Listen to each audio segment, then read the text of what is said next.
Hello students, welcome back to our YouTube channel Rahul sir bio Trivedi.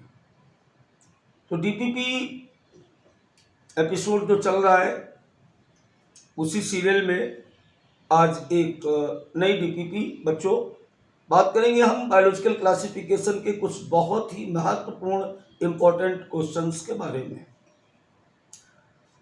ये सारे question आपकी NCERT book को line to line clear कराएंगे।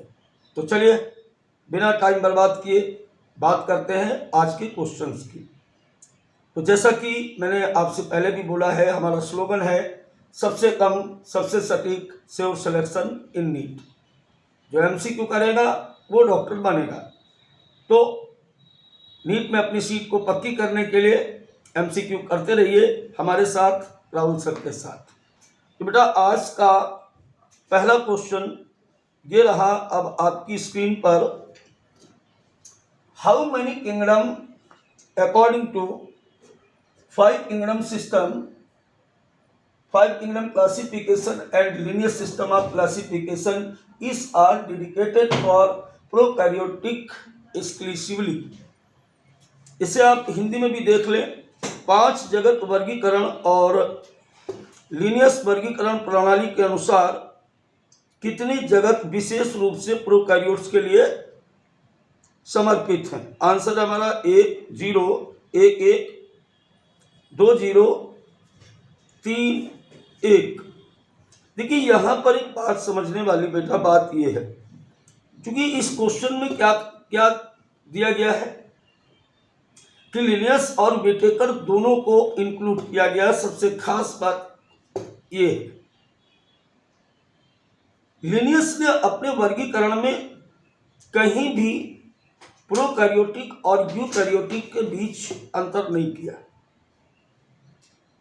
उन्होंने सीधे प्लांट और एनिमल्स के बीच डिफरेंस के आधार पर 2 किंगडम बनाए थे, जिसे किंगडम प्लांटी और किंगडम एनिमलिया कहा गया। अब क्वेश्चन में देखिए पहले किसको पूछा गया है। According to kingdom classification 5 kingdom system, how many kingdom according to 5 kingdom system. तो पहले 5 किंगडम सिस्टम आ रहा, मतलब विटेकर का क्लासिफिकेशन आ रहा, और विटेकर ने इस कैरेक्टर को डिस्टिंग्विश किया। उन्होंने प्रोकैरियोट को और यूकैरियोट को अलग अलग रखा। तो विटेकर के अनुसार वो किंगडम था मोनेरा। मोनेरा के अंतर्गत सभी प्रोकैरियोट्स को स्थान दिया गया, जिसके कि सोल मेंबर कौन है। इसके सोल मेंबर हैं बच्चों बैक्टीरिया। लिनियस ने कहीं भी प्रोकैरियोट्स और यूकैरियोट्स की कोई चर्चा नहीं की, इसलिए इस क्वेश्चन का जो आंसर होगा बेटा वो फर्स्ट आंसर होगा। क्योंकि 5 किंगडम में केवल मोनेरा किंगडम ही एकमात्र किंगडम है मोनेरा, जिसके अंतर्गत किसे रखा गया, प्रोकैरियोट्स को रखा गया। तो चलिए बात करते हैं आज के अब सेकंड क्वेश्चन की। आज का बेटा सेकंड क्वेश्चन हमारे पास है monerian cell wall is composed bye.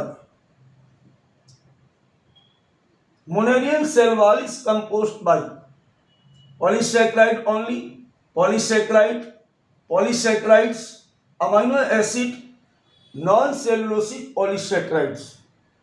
देखिए यहां पर एक बार फिर से आप हिंदी देख सकते हैं। कोशिका मोनेरा या मोनेरियन सजीवों में कोशिका भित्ति की रचना होती है केवल पॉलीसैकेराइड की। पॉलीसैकेराइड पॉलीसैकेराइड 2 बार प्रिंट है यहाँ पर, कोई बात नहीं, बना रहने दीजिए। अमीनो एसिड और गैर सेलुलोसिक पॉलीसैकेराइड। तो हिंदी और अंग्रेजी में दोनों आप क्वेश्चन समझ चुके हैं कि पूछा क्या जा रहा है। चलिए अब बात करते हैं किसकी, इसके सोल्यूशन की। देखिए बेटा यहाँ पर जो क्वेश्चन है मोनेरियन, मोनेरिया के अंतर्गत कौन आता है। मोनेरिया के अंतर्गत आता है बैक्टीरिया, और बैक्टीरिया में जो सेल वॉल होती है वो किसकी बनी होती है, किसकी बनी होती है, वो बनी होती है बेटा पेप्टाइडोग्लाइकॉन की, पेप्टाइडोग्लाइकॉन की बनी होती है। और ये पेप्टाइडोग्लाइकॉन क्या है। Peptidoglycan amino acid and non cellulosic polysaccharide होता है एनसीईआरटी की लाइन है, आप कैसे भूल सकते हैं इसको। तो क्वेश्चन नंबर 2 का जो राइट आंसर होगा बेटा, वो राइट आंसर है हमारा 4। तो चलिए आगे बढ़ते हैं। चलिए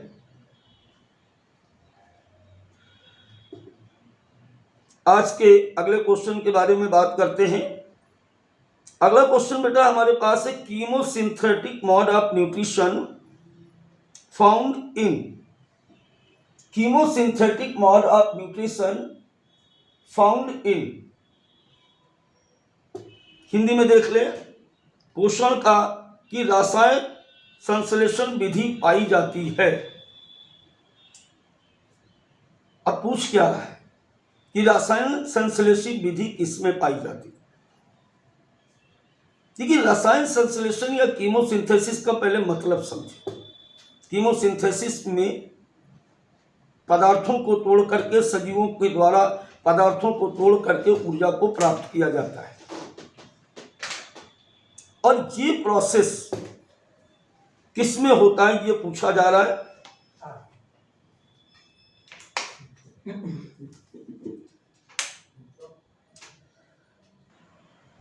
कीमोसिंथेटिक का मतलब यहां पर था कि किसी लिविंग्स के द्वारा रासायनिक पदार्थों को तोड़ा जाए और उस तोड़ने से उससे ऊर्जा प्राप्त की जाए।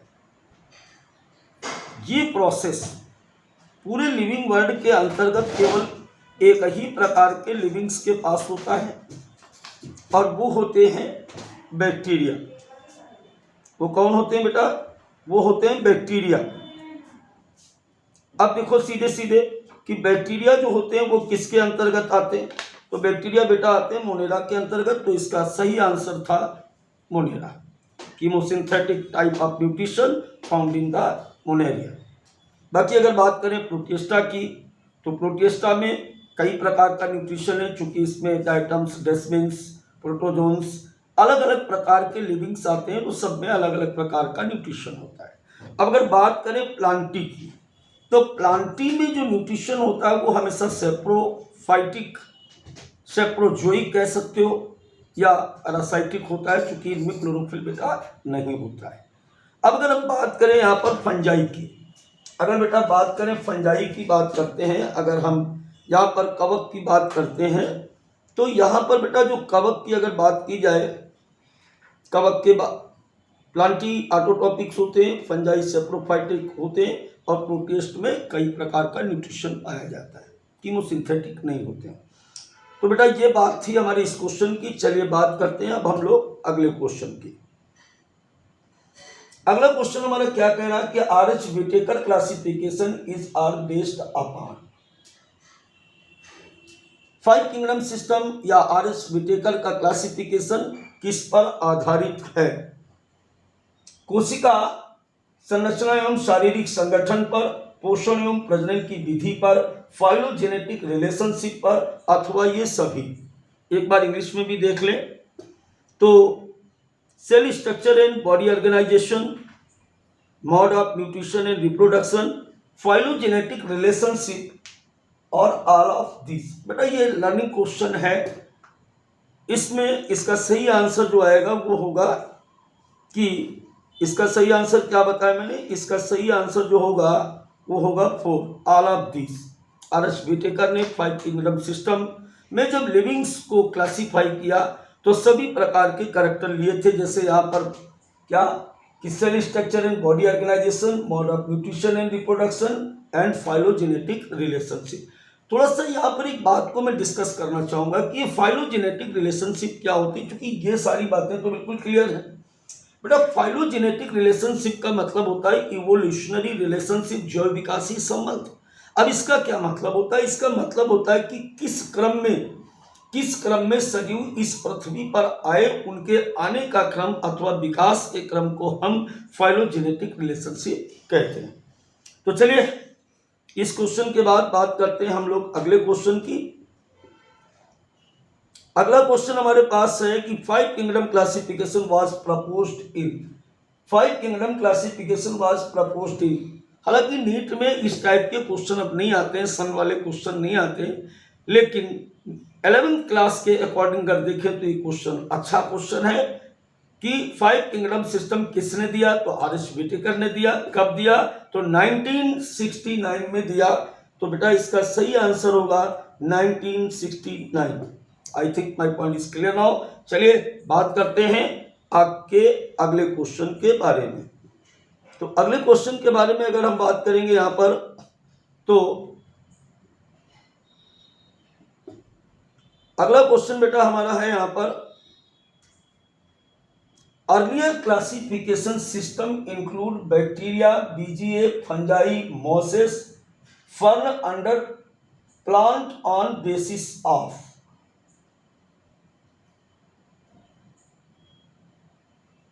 पहले वर्गीकरण प्रणाली में पौधों के अंतर्गत बैक्टीरिया, बीजीए मतलब ब्लू ग्रीन एल्गे, नीले हरे शैवाल, कवक, काई यानी एल्गी, फर्न को निम्न के आधार पर शामिल किया गया था। पोषण का तरीका, शारीरिक संगठन एवं परमाणु संरचना, कोशिका भित्ति का दबाव, कोशिका भित्ति की प्रकृति। यहां पर थोड़ा सा क्वेश्चन में गड़बड़ लग रहा है मेरे को। ये कोशिका भित्ति का दबाव, ये वाली बात थोड़ी सी गड़बड़ है। अब इसको मैं सही कर देता हूं, आप परेशान मत होइए। कई बार ह्यूमन मिस्टेक होती है टाइप करते समय। बेटा ये प्रेशर नहीं है, यहां पर इसका मतलब है प्रेजेंस ऑफ सेल वॉल। अब देखो यहां पर आप एक बात को समझें। पहले बात को क्या समझेंगे कि पहली बात तो ये जो है ना, ये जो आप देख रहे हैं यहां पर, ये प्रेशर नहीं है, इसको हम कहेंगे प्रेजेंट उपस्थिति। अर्लियर क्लासिफिकेशन यानी पहले का क्लासिफिकेशन किसका क्लासिफिकेशन था, लिनियस का क्लासिफिकेशन था। कैरोलस लिनियस ने सीरियस क्लासिफिकेशन सबसे पहले 17वीं सेंचुरी में दिया और उन्होंने अपने क्लासिफिकेशन में केवल 2 किंगडम बनाए। कितने बनाए बेटा, 2 किंगडम बनाए। पहला था प्लांटी किंगडम और दूसरा था किंगडम एनिमलिया। तो जो सबसे मेजर कैरेक्टर था यहां पर कि प्लांटी और एनिमलिया के बीच जो सबसे बड़ा अंतर था वो था presence and absence of cell wall, कोशिका भित्ति की उपस्थिति अथवा अनुपस्थिति। तो जिनमें भी कोशिका भित्ति उपस्थित थी उन सभी को क्या कहा गया, उन सभी को क्या कहा गया, प्लांट कहा गया। और जिनमें नहीं पाई जाती थी उनको क्या कहा गया, एनिमलिया या जंतु कहा गया। तो इसका सही आंसर, इस क्वेश्चन का सही आंसर होगा, इसको प्रेशर नहीं पढ़ेंगे बेटा, प्रेजेंस पढ़ेंगे। तो चलिए आज की बात करते हैं। अब हम लोग अगले क्वेश्चन की बात करते हैं यहां पर। तो अगला क्वेश्चन हमारा आ रहा है कि how many of following are prokaryotes. इनमें से कौन कौन प्रोकैरियोट्स है, निम्नलिखित में से कितने प्रोकैरियोट्स हैं। Bacteria, mosses, fern, fungi, pteridophyta, blue green algae, gymno और एंजियोस्पर्म। बहुत ही इजी क्वेश्चन है बेटा ये। देखिए प्रोकैरियोट्स में किसको किसको रखा गया। चलो एक बार फिर से देखते हैं, आप अपनी स्क्रीन पर देखिए कि बैक्टीरिया, यहां पर जो बैक्टीरिया है ये प्रोकैरियोट से, मॉसेस ब्रायोफाइट से, फर्न टेरिडोफाइट से प्लांटी किंगडम में आते हैं तो यूकैरियोट्स होंगे। और इसके बाद फंजाई की बात करें, टेरिडोफाइट की बात करें, ब्लू ग्रीन एल्गी मिल गया, ये साइनोबैक्टीरिया है बेटा। तो इस प्रकार जितने भी यहाँ पर लिविंग्स दिए गए, जो प्लांट्स दिए गए या हम लिविंग्स कह सकते हैं, इनमें से केवल 2 क्या है, प्रोकैरियोट्स हैं और बाकी सारे के सारे कैसे हैं, यूकैरियोट्स। तो चलिए देखते हैं अपने ऑप्शन किसमें 2 दिया गया है। तो इसका बेटा सेकंड ऑप्शन दिया है ना कि 2 का 2, बात समझ में आती है। तो चलिए अब हम बात करते हैं अगले क्वेश्चंस की। तो बेटा अगला क्वेश्चन अब आपकी स्क्रीन पर है, fungi has cell wall composed of cellulose, non cellulosic plus amino acid, chitin, absence of cell wall. जरा इसको हम लोग हिंदी में भी देख लेते हैं। कवक की कोशिका भित्ति बनी होती है सेलुलोज की, नॉन सेलुलोसिक अमीनो अम्ल की, काइटिन की, और या कोशिका भित्ति इसमें अभाव होता है, अनुपस्थित होता है। तो बिल्कुल लर्निंग क्वेश्चन है, यहाँ पर आप देख सकते हो कि इसको आपको याद करना ही पड़ेगा। जैसे अभी बताया था मैंने कि बैक्टीरिया की जो सेल वॉल होती है बेटा वो काइटिन की बनी होती है, बैक्टीरिया की बनी होती है पेप्टाइडोग्लाइकान की। इसी प्रकार फंगस की जो सेल वॉल होती है वो बनी होती है किसकी, वो किसकी बनी होती है, काइटिन की। तो इसका जो सही आंसर है बेटा वो होगा काइटिन। चलिए बात करते हैं आज के अगले क्वेश्चन के बारे में। तो अगला क्वेश्चन बेटा हमारे पास है, how many kingdom from R H. Whittaker system does have exclusively autotrophic mode of nutrition.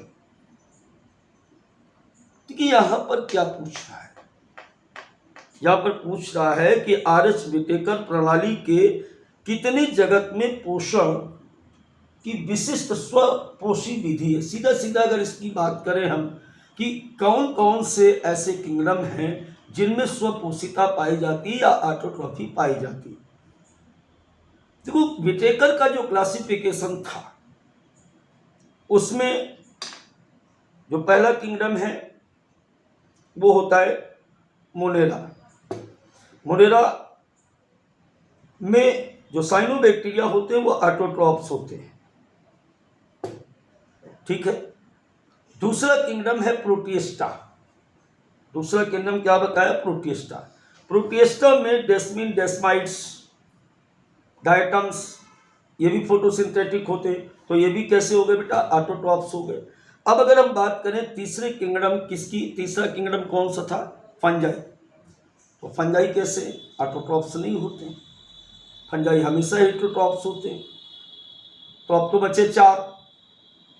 अब इसके बाद पहला कौन, मोनेरा ऑटोट्रॉप्स है, दूसरा प्रोटिएस्टा में ऑटोट्रॉप्स है, तीसरा ऑटोट्रॉप्स वाला होता है बेटा प्लांटी। कौन होता है, प्लांटी।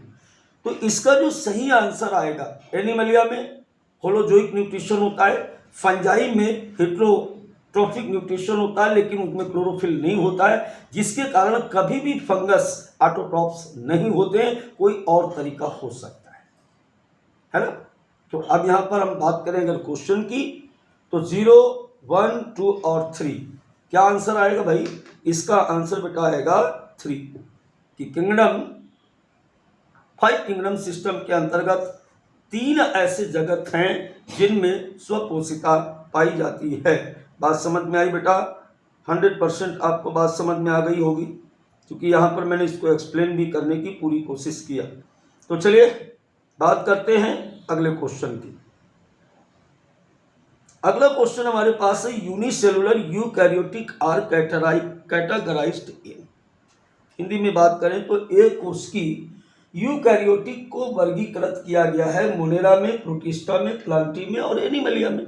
सीधा क्वेश्चन क्या कह रहा है, सीधा क्वेश्चन ये कह रहा है कि कौन सा ऐसा किंगडम है जिसके अंतर्गत किसको रखा गया, एक कोशिकी यूकैरियोट्स को रखा गया। देखो यहाँ पर बात को समझेंगे।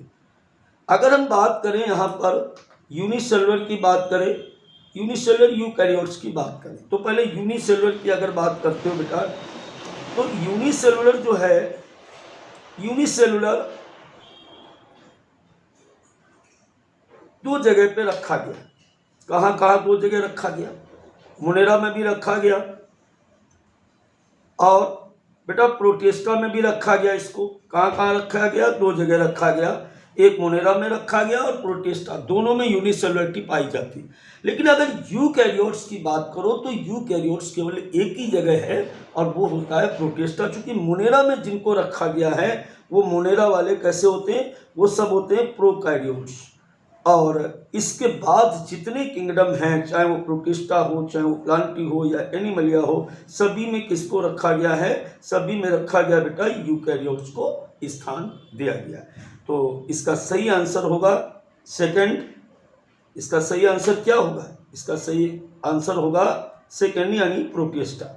तो चलिए बात करते हैं आज के अगले क्वेश्चन की।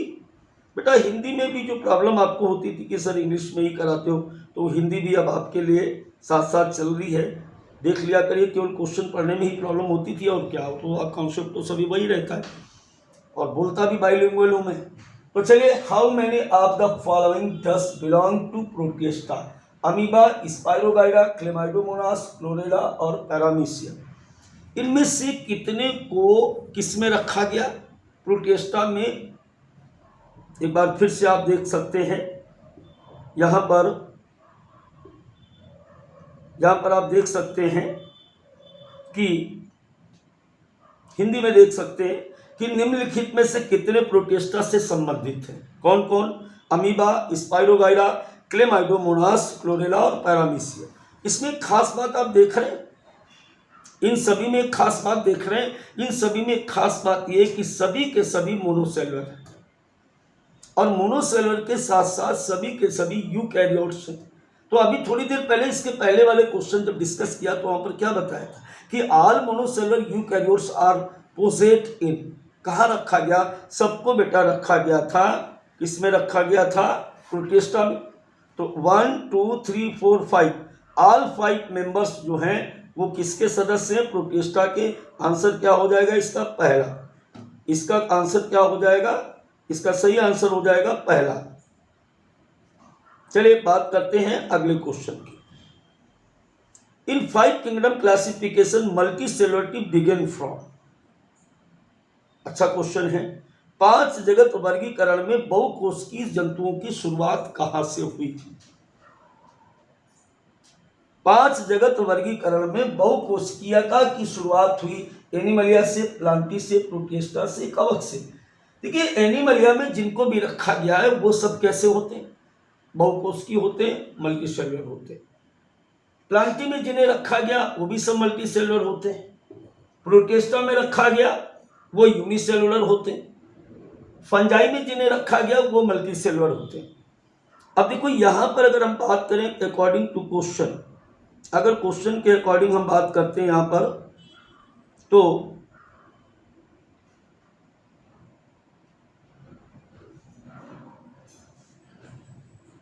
हाँ जी, अब ध्यान दीजिए यहां पर कि एनिमलिया, प्लांटी और फंजाई तीनों मल्टी सेलुलर हैं। तीनों कैसे हैं बेटा? मल्टी सेलुलर हैं। लेकिन पूछ क्या रहा है कि मल्टी सेलुलरिटी आई कहां से? तो पहला मोनेरा क्या था? यूनिसेलुलर। प्रोटिस्टा क्या था? Unicellular. Multi cellularity first time appeared in the fungi. ध्यान रखेंगे इसका सही आंसर क्या है? फर्स्ट टाइम आया कहां से? फंजाई से आया। यानी इसका जो सही आंसर है बेटा वो सही आंसर है आपका कौन सा है? चौथा। तो चलिए बात करते हैं अब हम लोग अगले क्वेश्चन की। अगला क्वेश्चन अब आपके सामने है, on the basis of shape bacteria are grouped under categories. On the basis of shape bacteria are grouped under how many categories?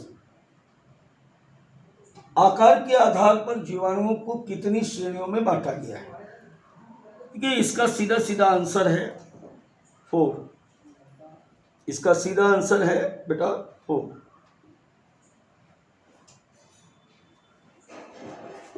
अब 4 क्यों है इसका सीधा आंसर?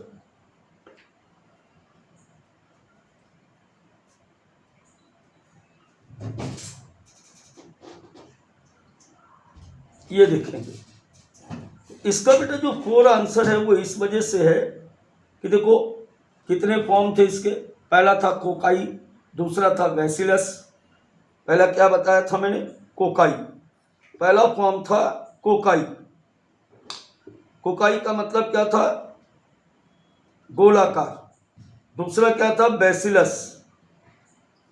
तीसरा क्या था? Comma shaped. और इसके बाद चौथा क्या था? चौथा क्या था बेटा? स्पाइरलम, सर्पिलाकार। तो इस प्रकार की बैक्टीरिया के 4 शेप हैं और इन 4 शेप के आधार पर या कह सकते हो कि आकार के आधार पर जीवाणुओं को कितनी कैटेगरी में बांटा गया बेटा? 4 कैटेगरी में बांटा गया। तो चलिए मैं जैसा कि मैंने बोला कि NCERT line to line questions आपके हैं और एक साथ आपको क्वेश्चंस के माध्यम से, क्वेश्चंस के थ्रू हम पूरे क्वेश्चन कराएंगे। तो चलिए आज का अगला क्वेश्चन अब आपकी स्क्रीन पर, synthesis of on food from inorganic substance is occur in autotrophic nutrition, chemosynthetic autotrophs, photosynthetic autotrophs, all of these. Hindi में अगर देखें इस क्वेश्चन को तो अकार्बनिक पदार्थ से स्वयं के भोजन का संश्लेषण होता है, स्वकोशिका में, रसायन संश्लेषक स्वकोशी में, प्रकाश संश्लेषक स्वकोशी में, अथवा ये सभी। तो चलिए बात करते हैं, इस घटना को हम कहते हैं बेटा ये ऑटोट्रॉपिक न्यूट्रिशन, यानी इसका जो सही आंसर है वो क्या हो जाएगा, इसका सही आंसर है ऑटोट्रॉपिक न्यूट्रिशन। अब देखो पहला क्यों ऐसा होगा, क्योंकि ऑटोट्रॉपिक न्यूट्रिशन का मतलब फोटोसिंथेसिस, और फोटोसिंथेसिस में वाटर इन्वॉल्व होता है, इसके अलावा कुछ और भी इनऑर्गेनिक सब्सटेंस इन्वॉल्व होते हैं। तो इसका सही आंसर था पहला। चलिए अब हम बात करते हैं अगले क्वेश्चंस की। अगला क्वेश्चन हमारे पास जो है वो है, archaebacteria differ from other bacteria in having, archaebacteria differ from other bacteria in having definite nuclear structure, cell wall structure, adaptability, cytoplasmic concentration, some membranous cell organelles। देखिए यहाँ पर अगर हम बात करें आर्कीबैक्टीरिया की, तो सबसे इनिशियल प्रकार के प्राणी हैं जिनको आर्कीबैक्टीरिया कहा गया। याद आ गया होगा मेथेनोजेन, थर्मोएसिडोफिल्स, ये थे कि नहीं थे। इनमें जो सेल वॉल होती है वो बहुत ही स्पेसिफिक होती है, जिसकी वजह से ये ऐसे हैबिटाट में रह लेते हैं जहां पर कोई भी सजीव नहीं रह पाता है। क्यों? क्योंकि बाहरी एटमॉस्फेरिक कंडीशन इनकी विशिष्ट सेल वॉल के कारण इनके अंदर प्रवेश नहीं कर पाती। साथ ही साथ इनकी प्लाज्मा मेम्ब्रेन में ब्रांच लिपिड चेन पाई जाती है, जो भी इनके इस एडाप्टेशन में हेल्प करती हैं।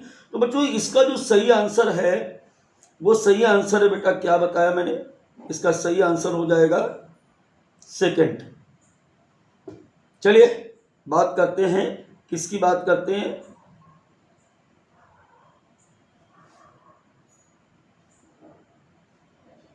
अब हम बात करते हैं अगले क्वेश्चन की।